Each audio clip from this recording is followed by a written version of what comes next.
Hello guys, welcome back to my YouTube channel. 2025-এ এসে প্রায় 2025 শেষের দিকে 2026 সাল আসবে আসবে ভাব, আর কিছুদিনের মধ্যে আসবে। তো এখনও যদি আপনি ভাবেন কবুতর পালনের লস, তাহলে আপনার ভুলটা আমি ভেঙে দেওয়ার জন্য আজকে ভিডিওটা। তো ভিডিওটা ভালো লাগলে অবশ্যই লাইক সাবস্ক্রাইব করতে পারেন, লাইক সাবস্ক্রাইব করে পাশে থাকবেন।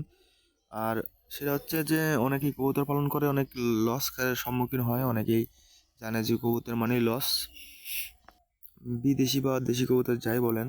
তো আপনি এই বিষয়টা আপনার কাছে ক্লিয়ার করে দেবো আজকে, যে লস তো লস হতেই পারে।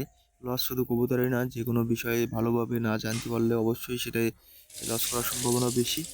তো লস থেকে কিভাবে লাভ করা যায় সেটা নিয়ে আলোচনা করব।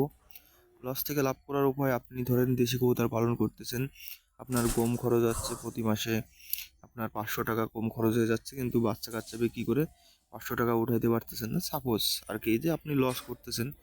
তো আপনি হয়তো ঘরে আবদ্ধ অবস্থায় পালন করতেছেন, এই জন্য লস কাটছেন।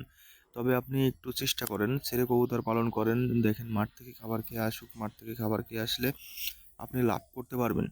মাঠ থেকে খাবার খেয়ে আসলে বিনা খরচে আপনি লাভ করতে পারবেন। কবুতরের খরচ কিন্তু ভাই একটা জিনিসই, সেটা হয় খরচ, মানে খাবার খরচে, এটাই খরচটাই হচ্ছে কবুতরের খরচ। আপনি যদি এই খরচটা যদি কমাইতে পারেন না বুদ্ধি করে, তাহলে অবশ্যই আপনার কবুতরে লাভ করতে পারবেন এবং আপনার লস হবে না। তো সেই জন্য আপনার কবুতরকে অবশ্যই মাঠে যেতে হবে। মাঠে গেলে আপনার আপনি লাভ করবেন, কোনো ভুল নাই। আমার কবুতর মাঠ থেকে খাবার খেয়ে আসে, আমি প্রতি মাসে 10 থেকে 12 জোড়া বাচ্চা পাচ্ছি বিনা খরচে। 10 থেকে 12 জোড়া বাচ্চা একদম বিনা খরচে মাঠ থেকে খাবার খেয়ে এসেই করতেছে। আর মাত্র 3টা মাস আমার হচ্ছে খাতি দেওয়া লাগে বর্ষার সিজনে, এই সময়টায় 3টা মাস ওরা একটু মোল্টিং টোল্টিং ছাড়ে, ওই সময় একটু ওদের খাতি দেওয়া লাগে। তাছাড়া পুরোটা 9টা মাস জুড়ে আমি কিন্তু বাচ্চা পাই, আমি আগের একটা ভিডিও বানাইছি, সেই ভিডিওতে বলছি। তাছাড়া আমার সব কিন্তু বুনো জ্বালালি কবুতর, দেশি কবুতর আছে কিছু। তো এই জন্য মাঠ থেকে খাবার খেয়ে আসে। আমার কবুতরও কিন্তু আগে মাঠে যেত না। আপনার কবুতর যদি মাঠে না যায়, বুনো জ্বালালি কবুতর পালন করতে পারেন।